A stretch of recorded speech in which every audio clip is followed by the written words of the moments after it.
Kita mulai pada malam hari ini, saya ucapkan salam, selamat malam Bapak Ibu yang terkasih dalam Tuhan Yesus, teman-teman semuanya. Pada malam hari ini kita bertemu lagi dalam kelas Bible Study, dan malam hari ini kita akan membahas dosa adalah musuh yang akan disampaikan oleh Pastor David Chang, dan kita untuk belajar bersama-sama. Oke, sebelumnya kita berdoa. Bapa di surga, kami mengucap syukur buat kesempatan malam hari ini ya Tuhan Yesus. Biarlah malam hari ini kami semua untuk belajar bersama-sama mengenai dosa adalah musuh bagi kami, sehingga kami benci dosa dalam kehidupan kami Tuhan. Berikan kami hikmat, pengertian, pewahyuan daripada Roh Kudus mengalir memenuhi setiap kami semuanya. Terlebih lagi buat hamba-Mu yang menyampaikannya. Berkati teman-teman kami yang saat ini juga belum sempat masuk. Biar Tuhan memberkati mereka semuanya.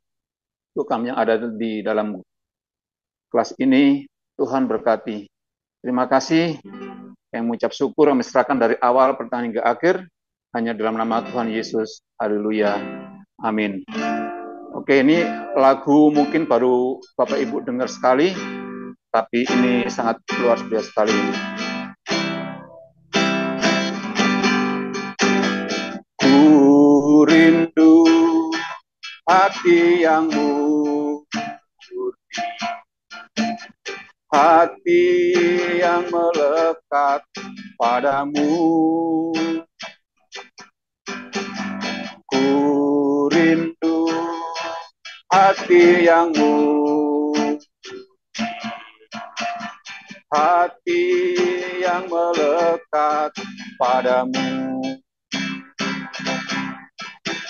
Dipenuhi firman dan dosa tak berkuasa, sepenuhnya Engkaulah memerintah dan berkuasa. Penuh belas kasihan, senangkan Engkau Tuhan, jadi dupa yang harum yang naik di tahtamu.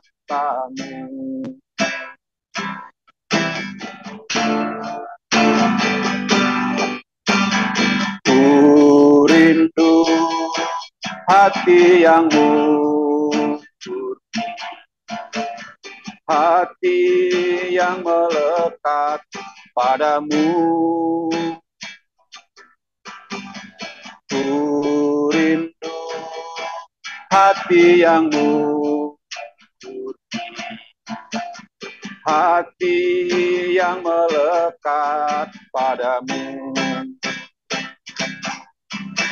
Dipenuhi firman dan dosa tak berkuasa, sepenuhnya Engkaulah memerintah dan berkuasa. Penuh belas kasihan, senangkan Engkau Tuhan, jadi dupa yang harum yang naik di tahtamu.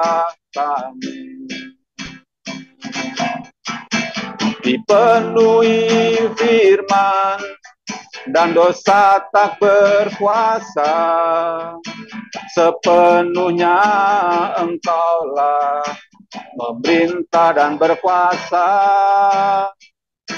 Penuh belas kasihan, senangkan Engkau Tuhan, jadi dupa yang harum yang naik di tahtamu.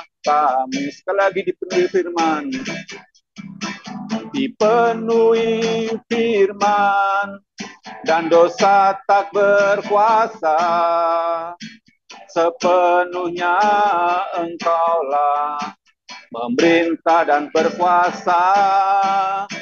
Penuh belas kasihan, senangkan Engkau Tuhan, jadi dupa yang harum yang naik di tahtamu. Jadi dupa yang harum yang naik di tahtamu. Jadi dupa yang harum yang naik di tahtamu.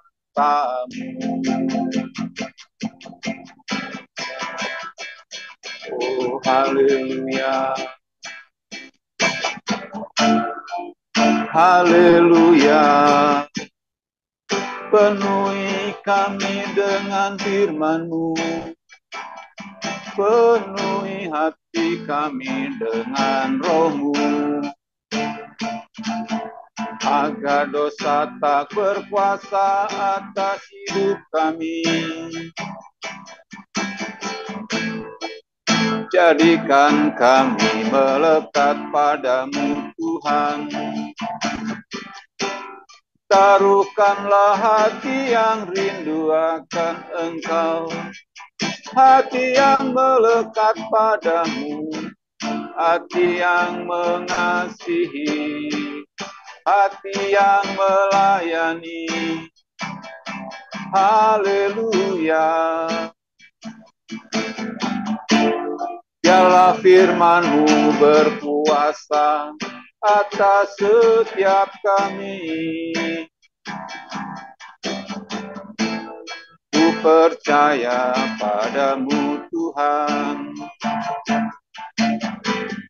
Ku percaya akan Roh-Mu yang kudus, menuntun, membimbing setiap kami kepada jalan-jalan Tuhan. Haleluya.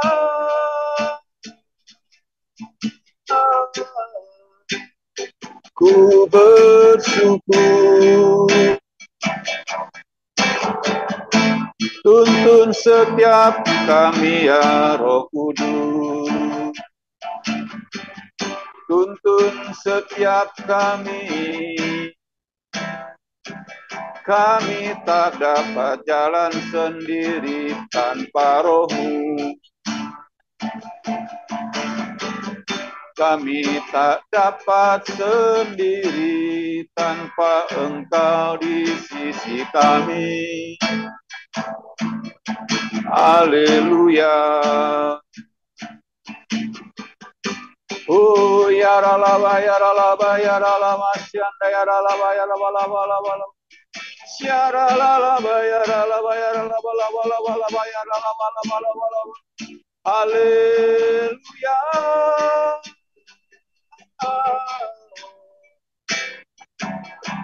Irala masyanda ya ralaba ya ralaba ya ralaba ralaba. Glory. Haleluya. Kata nama ya ralaba ya ralaba. Terima kasih Tuhan Yesus, terima kasih Roh Kudus, terima kasih Bapa di surga. Kau Allah yang senantiasa memimpin dan menuntun setiap kami. Kau yang terus senantiasa Tuhan memberikan hati yang murni atas setiap hati kami. Hati yang menyembah, hati yang rindu melekat kepadamu. Terima kasih. Katakan nama Sandaya Rabalabala.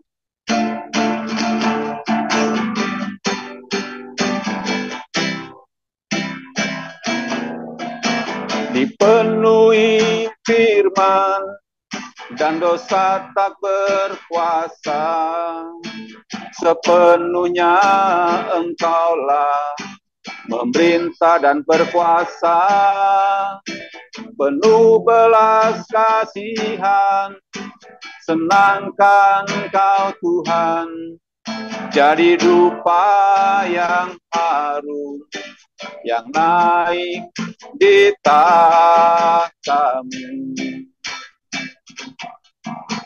Dipenuhi firman dan dosa tak berkuasa, sepenuhnya Engkaulah memerintah dan berkuasa, penuh belas kasihan, senangkan Engkau Tuhan, jadi dupa yang harum, yang naik di tahtamu. Jadi dupa yang harum, yang naik di tahtamu.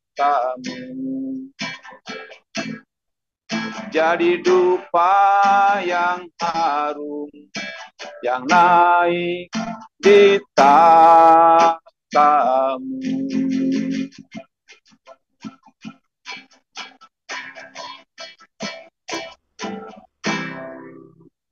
Terima kasih Tuhan Yesus. Kami siapkan hati kami pada malam hari ini, sehingga kami menjadi tawan-tawanan Roh-Mu, Roh-Mu yang berkuasa setiap kami, jemaat hati kami tertuju kepada firman-Mu, firman yang diajarkan. Berarti hamba-Mu, Pastor David yang menyampaikan buat kami semuanya. Dalam nama Tuhan Yesus, haleluya. Amin. Silakan Pak David. Tuhan Yesus, puji syukur kami ucapkan kepadamu. Engkau sangat setia dan adil. Engkau telah melepaskan kami dari dosa. Karena itu, Tuhan Yesus, hari ini kami akan membahas tentang dosa. Kami mengaku bahwa kami lemah. Kami mengaku kami tidak bisa apa-apa. Kami mengaku kami banyak kelemahan. Dan kami tidak dapat berbuat apa-apa tanpa ada kekuatan oleh-Mu. Karena Tuhan Yesus, berikanlah firman-Mu dan berikanlah Roh-Mu, agar kami dapat mengikis dosa, supaya kami pada saat kedatangan Engkau yang kedua kali, kami kedapatan tidak bercacat celah. Lepaskanlah kami daripada pencobaan Tuhan Yesus, dan jauhkanlah kami daripada yang jahat, karena Engkaulah yang punya kerajaan, kuasa, dan kemuliaan sampai selama-lamanya. Amin. Saudara, hari ini adalah topik tentang dosa, salah satu topik yang cukup banyak berbicara tentang dosa, yaitu di dalam 1 Yohanes 1 ayat 5 sampai 2 ayat 6. Dosa didapati 9 kali ditulis di dalam perikop ini. Saya akan mulai dengan pendahuluan. Ya, ini adalah bagian ketiga dari surat 1 Yohanes. Dosa adalah musuh. Saudara, setiap bentuk kehidupan memiliki musuhnya. Serangga harus mewaspadai burung yang lapar, dan burung harus mengawasi kucing dan anjing yang lapar. Bahkan manusia harus menghindari mobil saat mengemudi dan juga melawan virus. Saudara, kehidupan yang asli, yaitu kehidupan yang nyata di dalam Yesus Kristus, juga mempunyai musuh. Dan kita membahasnya di bagian ini. Musuh ini adalah dosa. Nah, 9 kali dalam ayat-ayat ini Yohanes menyebutkan dosa. Jadi topik ini jelas bukan hal yang tidak penting, bahkan topik yang sangat penting sekali. Yohanes mengilustrasikan temanya dengan menggunakan kontras antara terang dan kegelapan. Allah adalah terang, karena itu dosa adalah kegelapan. Namun ada perbedaan lain di sini, perbedaan antara kita mengatakan atau melakukan. Kadang-kadang kita ngerti tapi kita tidak melakukan. Tapi di sini adalah bagaimana kita melakukan kebenaran. 4 kali Yohanes menulis jika kita mengatakan atau dia yang mengatakan, jelaslah bahwa kehidupan Kristen kita tidak hanya sekedar berbicara. Kita juga harus berjalan atau menjalani apa yang kita yakini. Saudara, berjalan.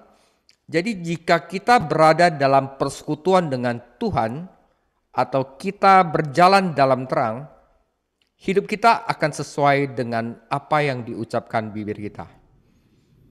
Namun jika kita hidup dalam dosa, yaitu berjalan dalam kegelapan, maka hidup kita akan bertentangan dengan apa yang diucapkan bibir kita, sehingga menjadikan kita munafik.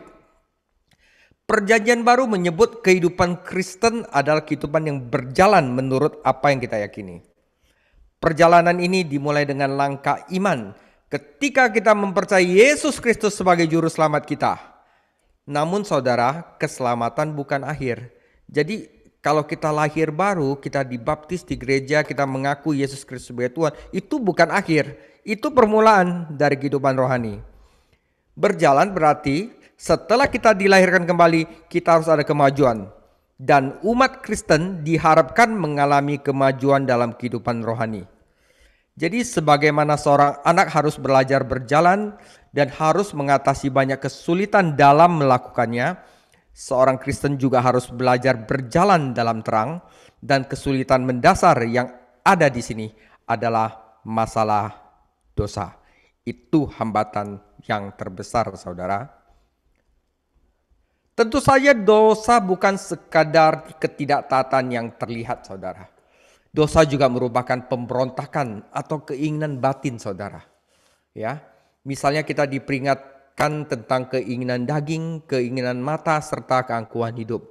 1 Yohanes 2 ayat 16, yang semuanya pun merupakan dosa.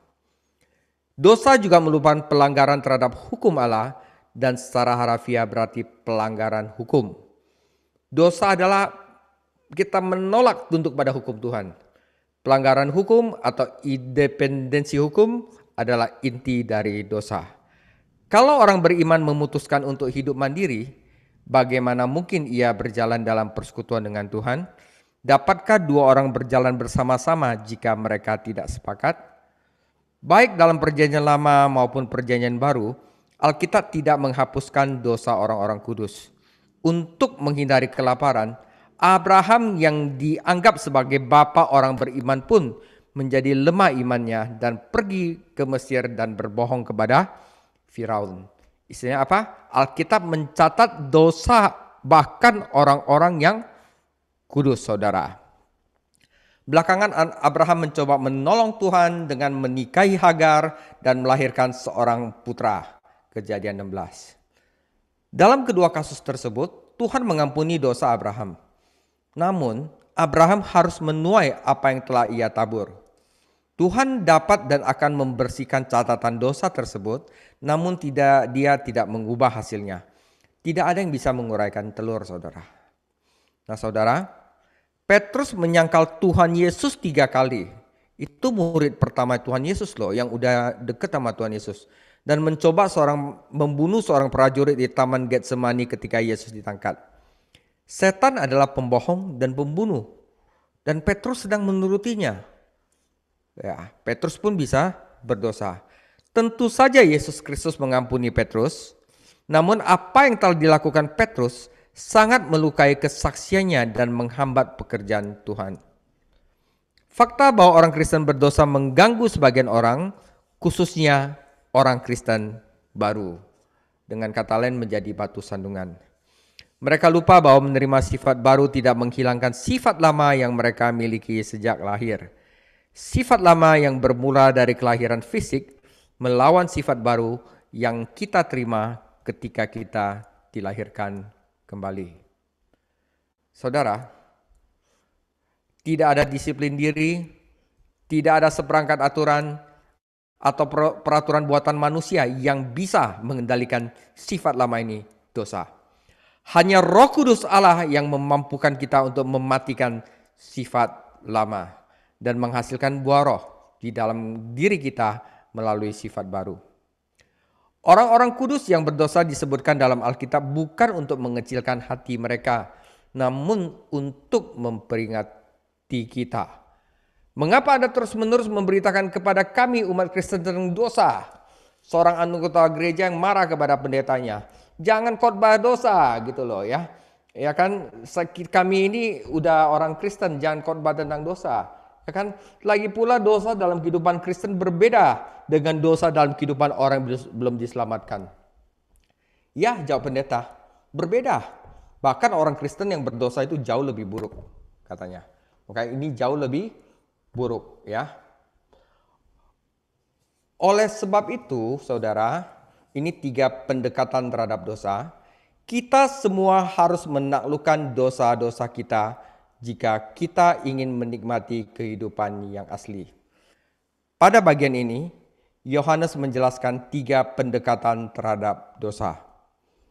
Pertama, artinya ini apa yang bisa kita lakukan terhadap dosa. Yang pertama, kita bisa berusaha menutupi dosa kita.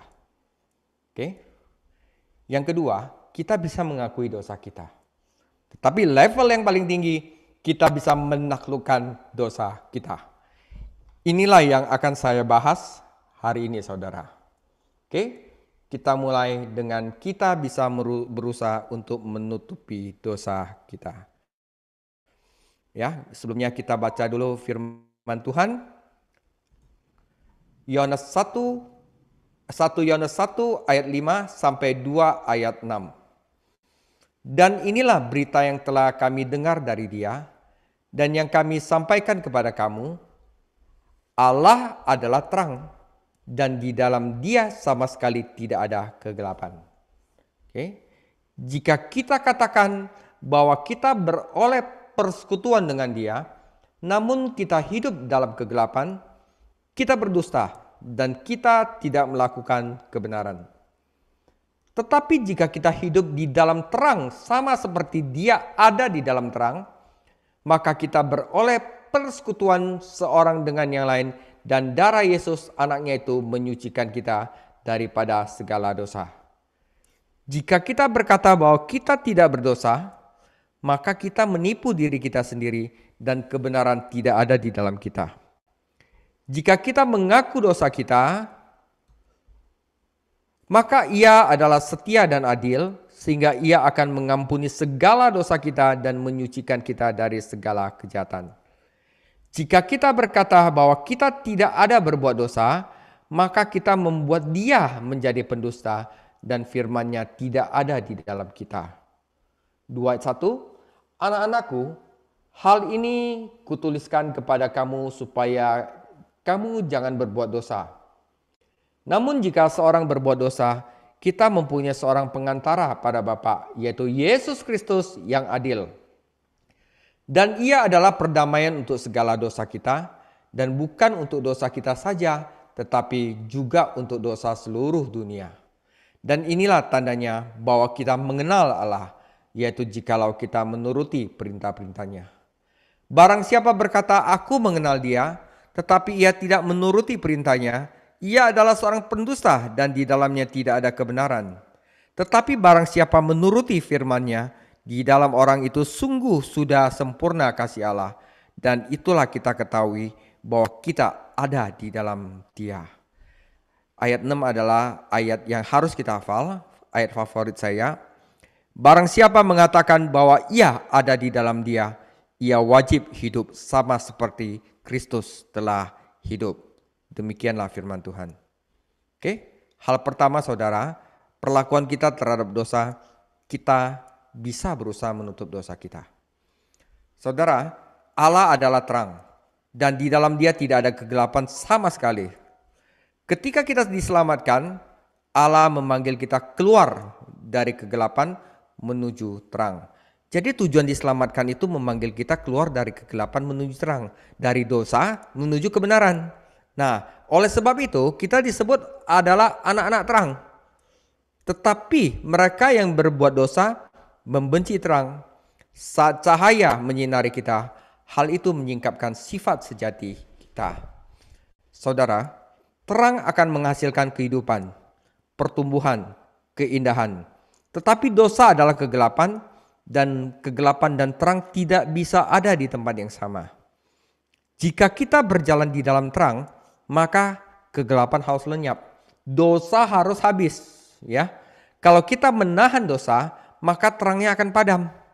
Tidak ada jalan tengah, saudara. Tidak ada area abu-abu yang samar-samar dalam kaitannya dengan dosa. Bagaimana orang-orang Kristen berusaha menutupi dosa-dosa mereka? Dengan berbohong, saudara. Pertama, kita berbohong kepada orang lain. 1 Yohanes 1 ayat 6. Kita ingin teman-teman Kristen, kita menganggap kita rohani. Jadi kita berbohong tentang kehidupan kita dan berusaha memberi kesan yang baik kepada mereka. Kita ingin mereka berpikir bahwa kita berjalan dalam terang, padahal kenyataannya kita berjalan dalam kegelapan. Kedua, begitu seseorang mulai berbohong kepada orang lain, cepat atau lambat dia akan berbohong pada dirinya sendiri. Dan ayat kita ini akan membahas hal ini. Masalahnya sekarang bukan menipu orang lain, tetapi menipu diri sendiri. Bisa jadi orang percaya hidup dalam dosa, namun tetap meyakinkan dirinya bahwa segala sesuatunya baik-baik saja dalam hubungannya dengan Tuhan. Kenapa? Dia pertama menipu orang, Kedua, dia menipu diri sendiri. Contohnya, contoh klasiknya adalah Raja Daud. 2 Samuel 11-12. Pertama, Daud bernafsu terhadap Batseba. Lalu dia benar-benar melakukan perzinahan. Bukannya mengakui perbuatannya secara terbuka, ia malah berusaha menutupi dosanya. Dia mencoba menipu suami Batseba, Uria, membuatnya mabuk dan membunuhnya. Dia berbohong pada dirinya sendiri dan mencoba menjalani tugas kerajaannya dengan cara biasa. Tetapi ketika Nabi Nathan mengkonfrontasinya dengan situasi hipotesis yang serupa, dengan ilustrasi yang serupa, Daud mengutuk orang yang adalah diri dia dalam hipotesisnya. Saudara, begitu kita mulai berbohong kepada orang lain, tak lama kemudian kita akan benar-benar mempercayai kebohongan kita sendiri. Saudara, ketiga, namun kemerosotan rohani akan menjadi lebih buruk jika kita menutupi dosa kita. Langkah selanjutnya, setelah kita berbohong kepada orang, berbohong kepada diri sendiri, kita akan bercoba berbohong kepada Tuhan. Kita telah menjadikan diri kami pembohong, sekarang kita mencoba menjadikan Tuhan pembohong. Apa artinya menjadikan Tuhan pembohong? Firman-Nya itu tulisnya nggak benar, ya kan? Kita bertentangan dengan firman-Nya yang mengatakan bahwa semua orang telah berbuat dosa, dan kita bersikukuh bahwa kita adalah pengecualian terhadap aturan tersebut. Kita menerapkan firman Tuhan kepada orang lain, namun tidak pada diri kita sendiri. Kita mengikuti kebaktian gereja atau pendalaman Alkitab, tetapi hati kita tidak tersentuh oleh ajaran Alkitab. Saudara, orang percaya yang sudah mencapai tingkat rendah ini biasanya sangat kritis terhadap orang Kristen lainnya. Namun, mereka sangat menolak menerapkan firman dalam kehidupan mereka sendiri. Ini adalah gambaran hati manusia yang sungguh menghancurkan. Orang percaya berbohong tentang persekutuannya. 1 Yohanes 1 ayat 6. Tentang sifatnya, aku tidak akan pernah bisa melakukan hal seperti itu. Ayat 8. Dan tentang tindakannya, ayat 10. Wah saudara, bukankah dosa mempunyai cara penyebaran yang sangat mematikan, bukan? Nah, karena itu saudara, menipu orang lain, menipu diri sendiri, dan akhirnya menipu Tuhan, pada titik ini saudara, setelah kita lihat penyebaran yang mematikan, kita harus mendiskusikan sebuah faktor yang sangat penting dalam pengalaman kita akan kehidupan nyata ini. Faktor itu adalah kejujuran. Untuk membalikannya, kita harus jujur pada diri sendiri, jujur pada orang lain, dan jujur pada Tuhan. Perikop kita ini menggambarkan seorang Kristen yang menjalani kehidupan yang tidak jujur. Dia adalah seorang penipu. Dia memainkan sebuah peran dan watak, namun tidak menjalani kehidupan yang sejati. Dia tidak tulus.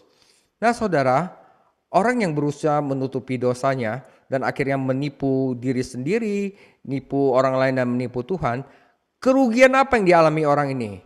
Nah, di sini firman Tuhan mengajari kita ada kerugian yang dialami orang seperti ini.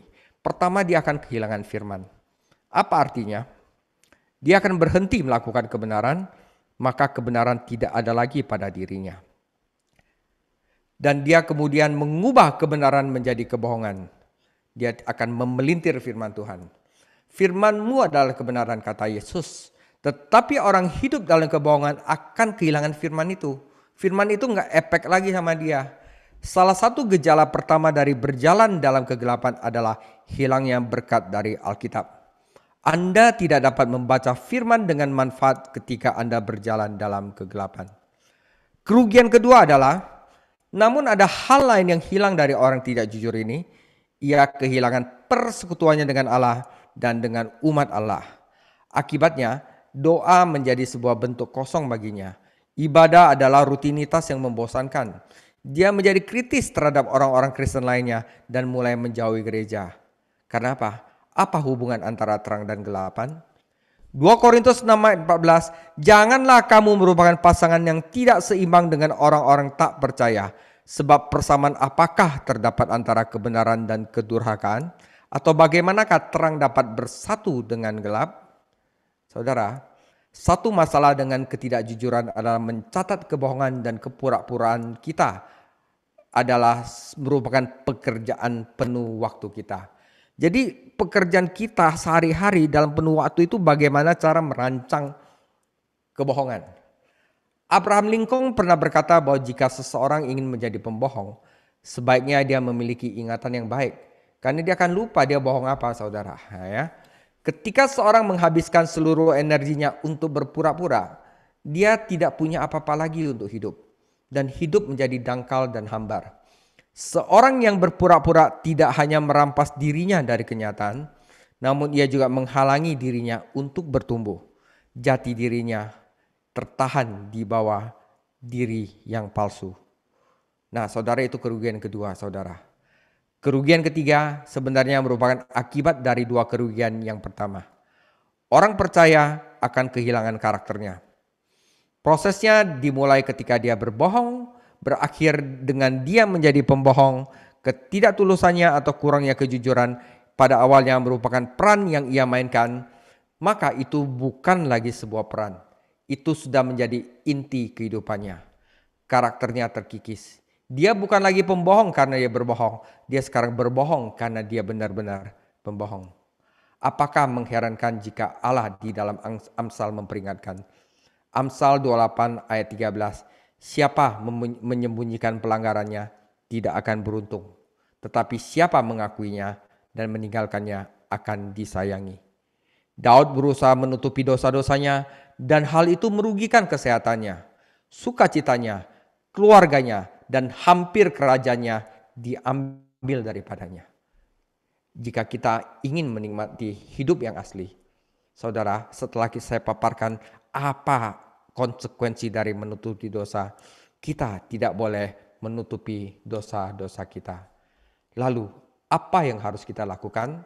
Kita masuk ke dalam poin yang kedua, bahwa kita bisa mengakui dosa kita. Yohanes memberikan dua gelar menarik kepada Yesus Kristus. Satu adalah perantara dan yang kedua adalah perdamaian. Nah, perdamaian itu adalah kata propitiation, satu kata teologi yang sangat indah sekali. Saya akan jelaskan lain kali kayak justification, sanctification, glorification, ada adoption, di sini ada propitiation ya. Penting bagi kita untuk memahami kedua sebutan ini karena keduanya mewakili dua pelayanan yang hanya dilakukan oleh Tuhan Yesus sendiri. Mari kita mulai dengan propitiation atau perdamaian. Nah, banyak orang salah. Jika Anda mencari kata ini di Wikipedia atau kamus, Anda mungkin salah paham tentang artinya. Kamus menyatakan bahwa menenangkan berarti menenangkan seseorang yang sedang marah. Meredakan orang yang sedang murka, ya kan? Jika Anda menerapkan hal ini pada Kristus, Anda akan mendapatkan gambaran mengerikan tentang Allah yang murka, yang akan menghancurkan dunia, dan juru selamat pengasih memberi dirinya untuk menenangkan Allah yang murka itu. Dan ini bukanlah gambaran keselamatan dalam Alkitab. Tentu saja Tuhan marah terhadap dosa. Lagi pula dia adalah Maha Kudus, dia tidak bisa melihat dosa. Namun Alkitab meyakinkan kita bahwa Allah begitu mengasihi, bukan membenci dunia itu. Nah, oleh sebab itu apa arti propitiation? Tidak, kata itu tidak berarti menenangkan Tuhan yang murka. Sebaliknya, hal itu berarti pemenuhan hukum suci Allah. Allah ada terang, karena itu dia tidak dapat menutup mata terhadap dosa. Ya kan? Namun Allah juga adalah kasih dan dia ingin menyelamatkan orang berdosa. Lalu bagaimana Allah yang kudus dapat menjunjung keadilannya tapi tetap mengampuni orang berdosa? Jawabannya adalah pada pengorbanan Yesus Kristus di kayu salib. Allah dalam kekudusannya dapat menghakimi dosa. Allah dalam kasihnya menawarkan Yesus Kristus kepada dunia sebagai juru selamat. Tuhan adil dalam menghukum dosa, namun dia juga penuh kasih karena dia menawarkan pengampunan cuma-cuma melalui apa yang Yesus lakukan di Golgota. Itulah propitiation, damai. Kristus adalah korban bagi dosa-dosa seluruh dunia, namun ia pembela hanya bagi orang-orang yang beriman. Kita, umat Kristen, mempunyai advokat terhadap Bapa. Kata advokat dulunya diterapkan pada pengacara, saudara. Kata yang digunakan Yohanes sama dengan kata yang Yesus gunakan ketika dia berbicara tentang kedatangan Roh Kudus.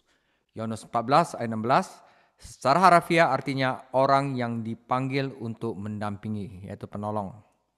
Saudara, ketika seorang dipanggil ke pengadilan, dia membawa seorang advokat atau pengacara bersamanya untuk berada di sisinya dan membela kasusnya. Tuhan Yesus telah menyelesaikan pekerjaan di bumi, yaitu pekerjaannya adalah memberikan nyawanya sebagai korban dosa. Saat ini, Tuhan Yesus mempunyai pekerjaan yang belum selesai di surga, yaitu dia mewakili kita di hadapan tahta Allah. Sebagai imam besar kita, dia bersimpati dengan kelemahan dan godaan kita, serta memberi kita rahmat. Sebagai pembela kita, dia membantu kita ketika kita berdosa. Ketika kita mengaku dosa kita kepada Allah, karena Kristus Yesus, Allah mengampuni kita. Saudara, Perjanjian Lama juga memuat gambaran yang indah mengenai hal ini. Jadi di Zakaria ada yang namanya Yosua, adalah imam besar Yahudi. Setelah orang-orang Yahudi kembali ke negeri mereka setelah mereka ditawan di Babel. Jadi jangan bingung membedakan Yosua ini dengan Yosua yang menaklukkan tanah perjanjian. Beda. Zakaria 3 ayat 1. Kemudian ia memperlihatkan kepadaku imam besar Yosua berdiri di hadapan malaikat Tuhan, sedang iblis berdiri di sebelah kanannya untuk mendakwa dia. Nah saudara, bangsa ini telah berdosa. Untuk melambangkan hal ini, Yosua berdiri di hadapan Allah dengan pakaian kotor, dan setan berdiri di sebelah kanan Yosua untuk menuduhnya. Allah Bapa adalah hakimnya, Yosua mewakili rakyat menjadi terdakwa, dan setan adalah jaksa penuntut. Alkitab menyebutnya sebagai penuduh saudara seiman. Namun, Yosua memiliki seorang advokat yang berdiri di sebelah kanan Allah, dan hal ini mengubah situasi. Kristus memberi Yosua pakaian ganti dan membungkam tuduhan setan. Inilah yang dimaksud ketika Yesus Kristus disebut sebagai pembela kita. Dia mewakili orang-orang beriman di hadapan tahta Allah, dan pahala pengorbanannya memungkinkan pengampunan dosa orang beriman.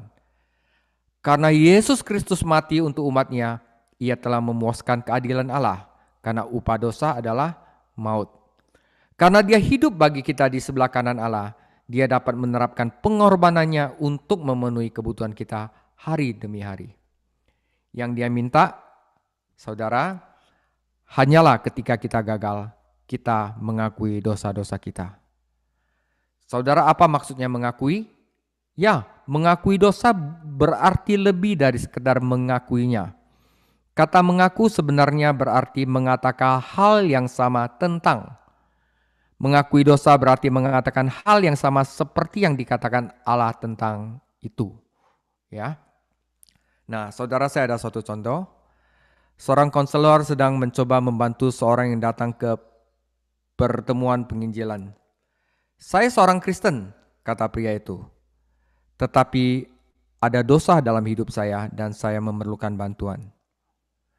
Konselor lalu menunjukkan kepadanya 1 Yohanes 1 ayat 9 dan menyarankan agar pria tersebut mengaku dosanya kepada Allah. Oke, pria itu memulai. Bapa di surga, jika kami melakukan kesalahan, sebentar, kata konselor, jangan menyeretku ke dalam dosamu. Saudaraku, ini bukan soal kalau atau kita. Kamu sebaiknya mulai berbicara pribadi dengan Tuhan. Konselor itu benar. Pengakuan dosa bukanlah memanjatkan doa yang indah atau membuat alasan-alasan yang saleh atau berusaha mengesankan Tuhan dan umat Kristiani lainnya. Pengakuan yang benar adalah menyebut dosa. Menyebutnya dengan nama apa yang Allah sebut, iri hati, kebencian, nafsu, tipu daya, atau apapun itu. Pengakuan berarti jujur pada diri sendiri dan pada Tuhan. Dan jika ada orang lain terlibat, jujurlah juga pada mereka. Ini lebih sekedar mengakui dosa, artinya ini menghakimi dosa dan menghadapinya dengan jujur, saudara. Saat kita mengaku dosa kita, Allah berjanji akan mengampuni kita. Namun janji ini bukanlah mantra yang memudahkan kita untuk tidak menaati Tuhan. Saya ingin keluar dan berbuat dosa, kata seorang mahasiswa kepada pendeta kampusnya. Karena saya tahu saya bisa kembali dan meminta Tuhan mengampuni saya. Atas dasar apa Tuhan bisa mengampunimu? Pendeta itu bertanya sambil menunjuk ke 1 Yohanes 1 ayat 9. Tuhan itu setia dan adil. Jawab anak laki-laki itu. Dua kata itu seharusnya menjauhkanmu dari dosa, kata pendeta itu. Tahukah Anda berapa harga yang harus dibayar Tuhan Yesus untuk mengampuni dosa-dosa Anda? Anak laki-laki itu menundukkan kepalanya. Tuhan Yesus harus mati untukku.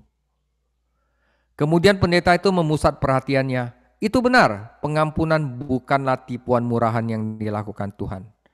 Allah setia pada janjinya dan Allah adil karena Kristus telah mati karena dosa-dosa Anda dan membayar hukuman Anda. Sekarang jika nanti Anda berencana berbuat dosa, ingatlah bahwa Anda akan berdosa terhadap Allah yang setia dan pengasih. Tentu saja pembersihan mempunyai dua sisi, saudara. Sisi yudisial dan sisi personal. Darah Yesus Kristus yang ditumpahkan di kayu salib melepaskan kita dari kesalahan dosa dan memberikan kita kedudukan yang benar, pembenaran di hadapan Allah. Sisi yudisial. Tuhan mampu mengampuni karena kematian Yesus telah memenuhi hukum-hukum suci. Nah, secara pribadi, sisi pribadi, namun Tuhan juga tertarik untuk membersihkan batin orang berdosa. Daud berdoa, jadikanlah hatiku tahir ya Allah, Mazmur 51 ayat 10. Ketika pengakuan kita tulus, Allah melakukan pekerjaan pembersihan. 1 Yohanes 1 ayat 9. Di dalam hati kita melalui rohnya dan melalui firman-Nya. Jadi Allah Tritunggal ini melakukan tugas pembersihan hati manusia. Ya, Bapakku adalah pengusaha kebun anggur. Dia yang melakukan pembersihan. Melalui apa? Roh Kudus dan melalui firman-Nya. Oke. Kesalahan besar yang dilakukan Raja Daud adalah berusaha menutupi dosa-dosanya, bukannya mengakuinya. Mungkin selama setahun penuh dia hidup dalam tipu daya dan kekalahan. Tidak heran dia menulis bahwa seseorang harus berdoa pada saat dia mengetahuinya. Kapan kita harus mengakui dosa kita? Segera setelah kita menemukannya. Amsal 28 ayat 13. Siapa menyembunyikan pelanggaran tidak akan beruntung, tetapi siapa mengakuinya dan meninggalkannya akan disayangi. Dengan berjalan dalam terang, kita dapat melihat kotoran dalam hidup kita dan segera mengatasinya. Hal ini mengarah pada cara ketiga untuk menangani dosa. Jadi pertama, kita bisa menutupi dosa. Yang kedua, kita bisa mengakui dosa karena Yesus Kristus adalah setia dan adil, dia akan mengampuni dosa kita. Jadi rugi kalau tidak mengakui dosa. Tetapi ada cara ketiga, yaitu kita bisa menaklukkan dosa kita. Yohanes menjelaskan bahwa orang Kristen tidak perlu berbuat dosa. Inilah yang kutuliskan kepadamu supaya kamu jangan berbuat dosa. Rahasia kemenangan atas dosa ditemukan dalam ungkapan hidup dalam terang. Berjalan dalam terang berarti bersikap jujur, terbuka, dan tulus. Paulus berdoa agar teman-temannya bersikap tulus, suci, dan tak bercacat. Di dalam Filipi 1 ayat 10, sehingga kamu dapat memilih apa yang baik supaya kamu suci dan tak bercacat menjelang hari Kristus. Jadi tak bercacat dan suci itu artinya murni, saudara.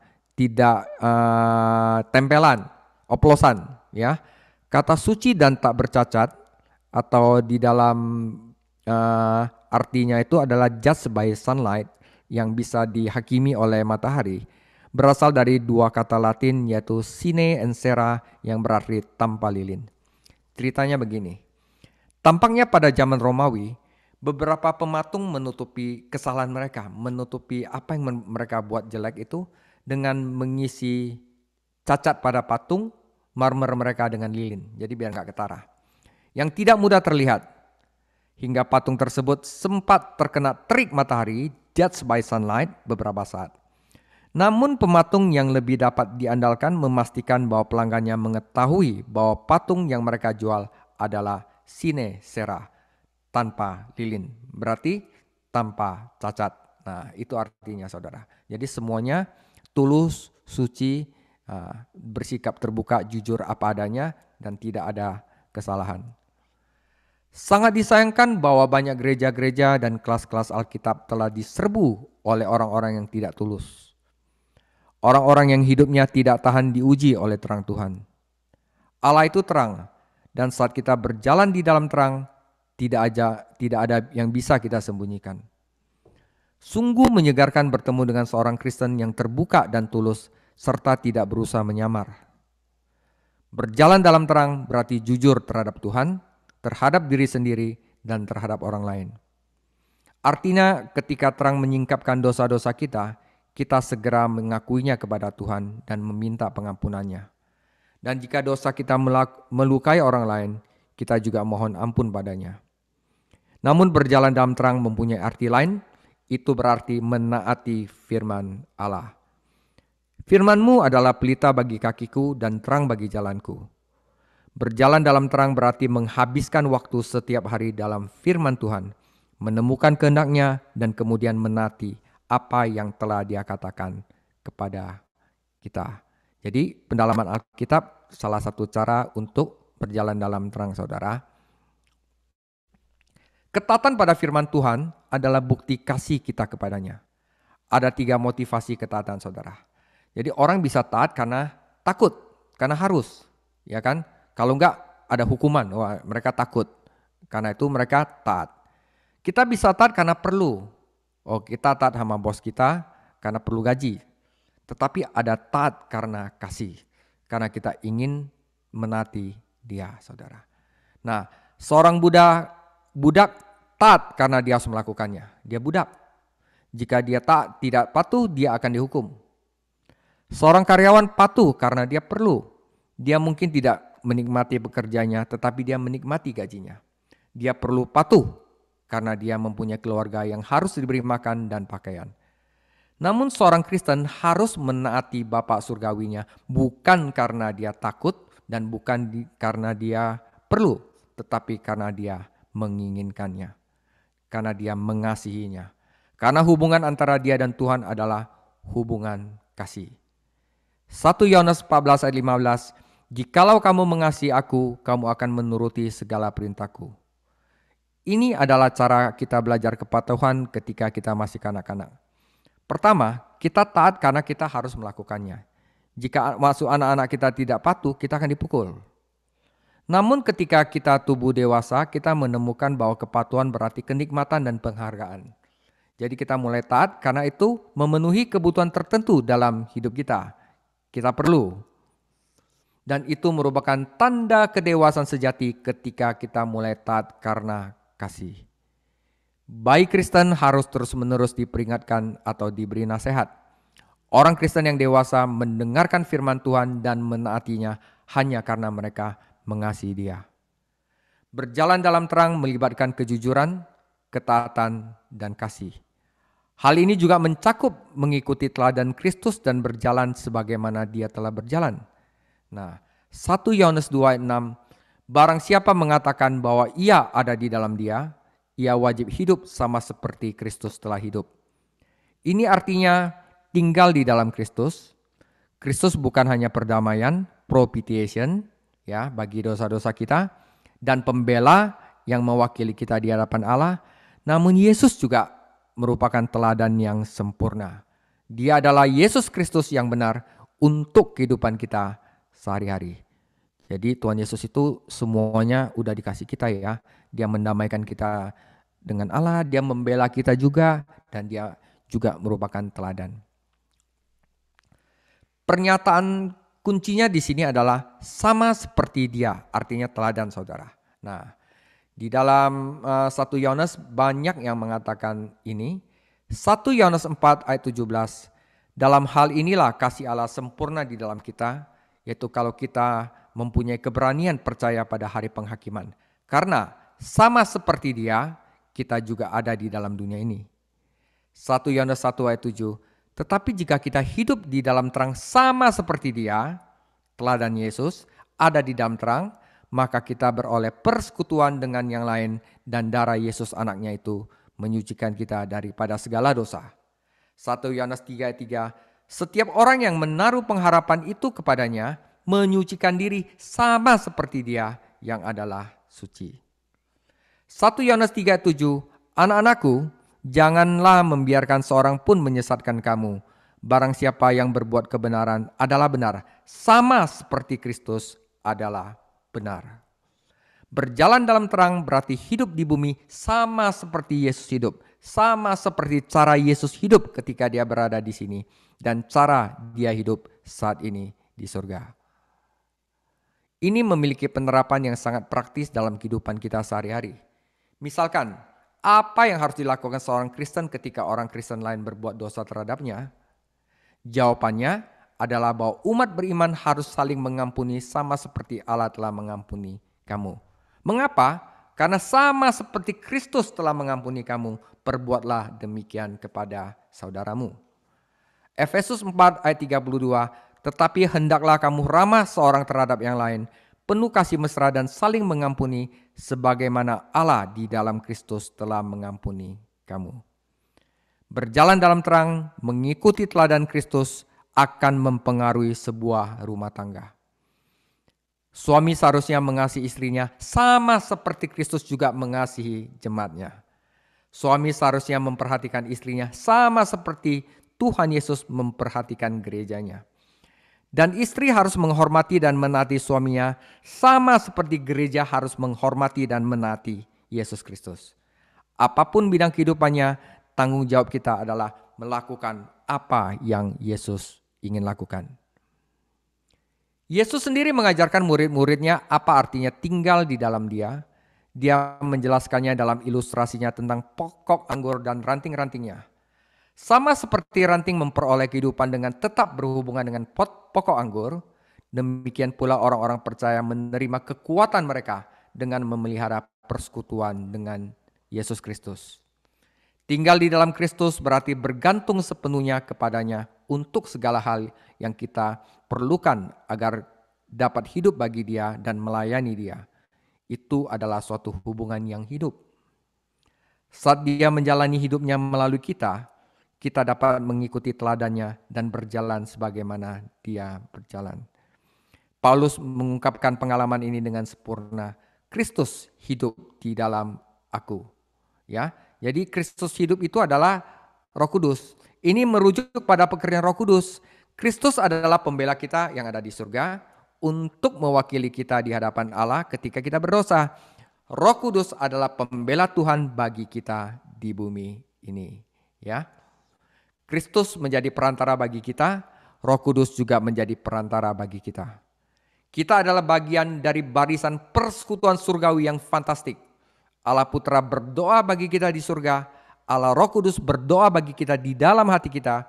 Kita mempunyai persekutuan dengan Bapa melalui Putra dan Bapa mempunyai persekutuan dengan kita melalui Roh. Kristus menjalani kehidupannya melalui kita dengan kuasa Roh yang hidup di dalam tubuh kita. Ya. Bukan dengan cara meniru kita tinggal di dalam Kristus dan berjalan sebagaimana Dia berjalan. Tidak, itu melalui inkarnasi, melalui Roh-Nya. Jadi Kristus hidup di dalam aku, hidup dalam terang berarti hidup dalam Roh dan tidak menuruti keinginan daging.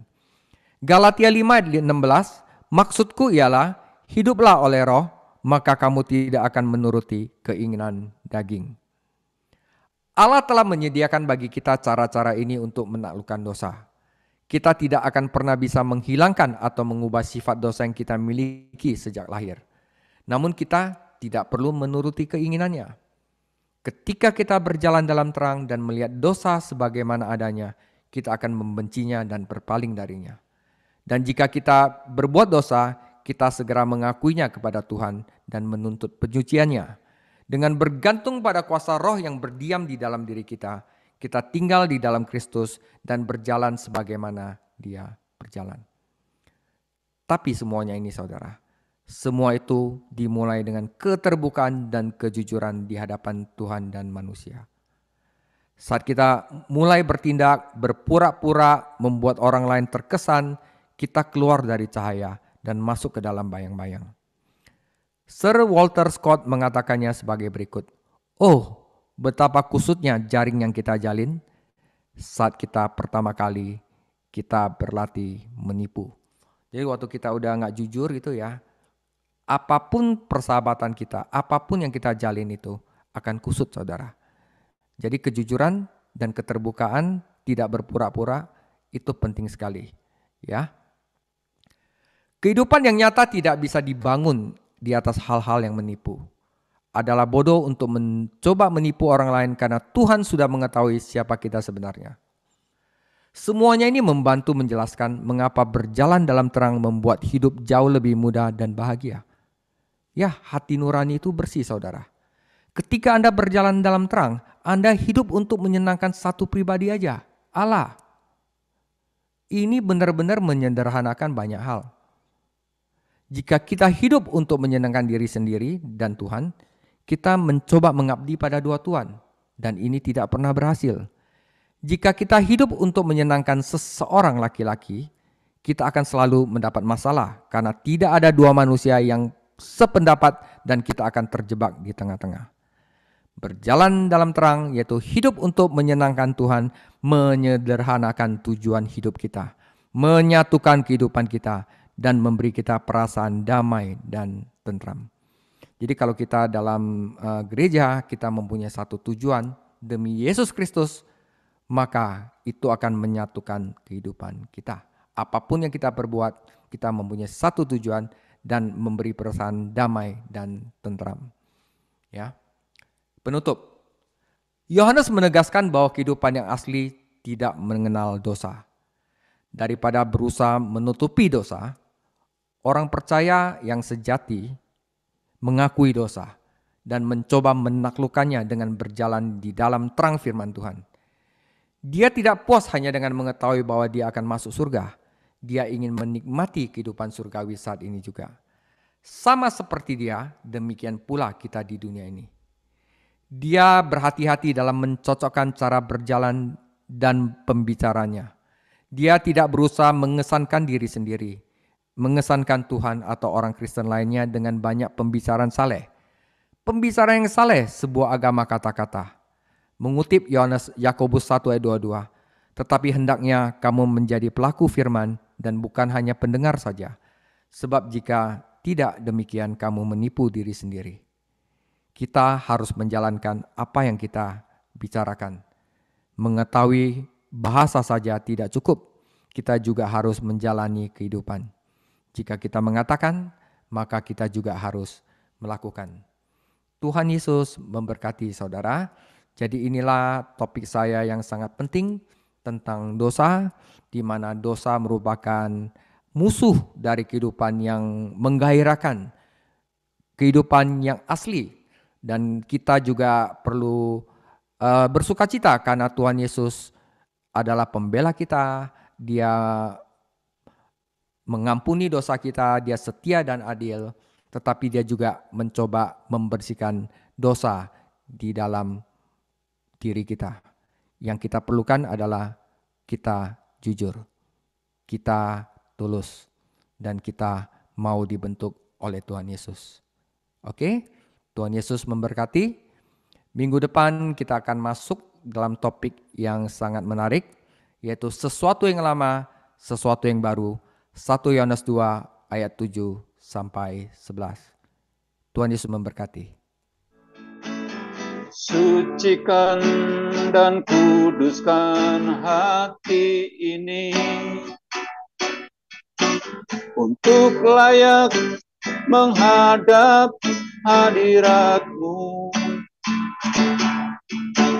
Tubuh jiwa rohku ku serahkan padamu. Ku memujimu.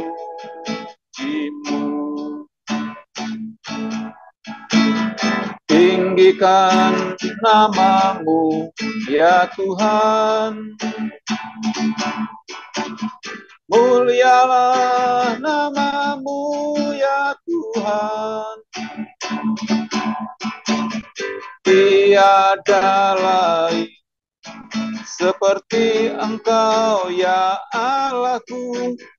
Besar kuasa-Mu. Tiada lain seperti Engkau ya Allahku. Besar besar kuasa-Mu. Sekali lagi kita pujian.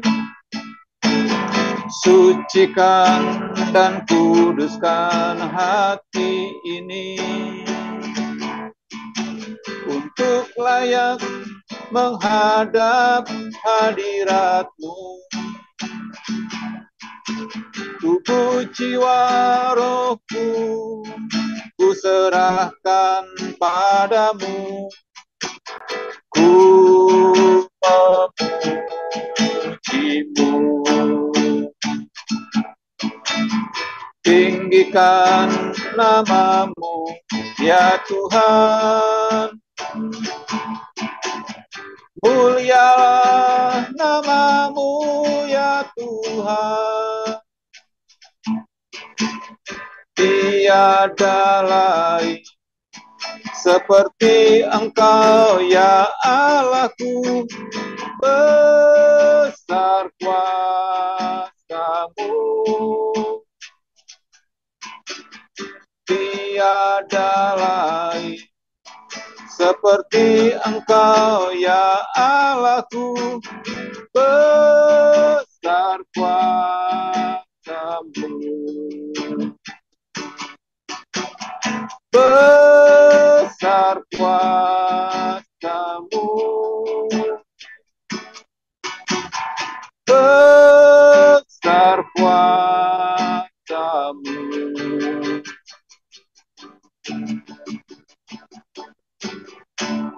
Terima kasih Bapak di surga, malam hari ini kami bersyukur buat segala kebaikan dan Tuhan. Dalam malam hari ini, Roh-Mu terus senantiasa menyucikan, menguduskan setiap hati kami. Dalam berstudi malam hari ini, tapi kami percaya Tuhan, Roh-Mu yang terus mengajari buat kami, Roh-Mu yang menuntun, memberikan hikmat bagi kami Tuhan, agar kami senantiasa tidak menutupi setiap dosa-dosa kami, tetapi kami mengakui, bahkan kami boleh menolak setiap dosa-dosa yang ada di depan kami Tuhan. Mampukan setiap hati kami, mampukan hidup kami, agar kami boleh disucikan melalui kuasa Roh-Mu. Bila kuasa Roh-Mu bekerja dalam hati, jiwa, dan pikiran kami semuanya.